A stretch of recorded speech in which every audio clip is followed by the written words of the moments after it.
Welcome to our educational video on avoiding common errors in qualitative research. Qualitative research is a valuable method for gaining in-depth insights, but it's important to be aware of potential pitfalls.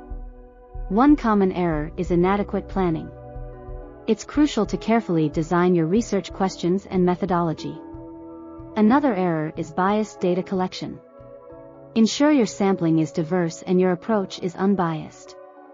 Lack of researcher reflexivity is also a common mistake. Reflect on your own biases and how they may influence the research. Poor data analysis can lead to inaccurate findings.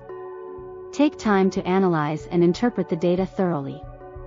Inadequate reporting can undermine the credibility of your research.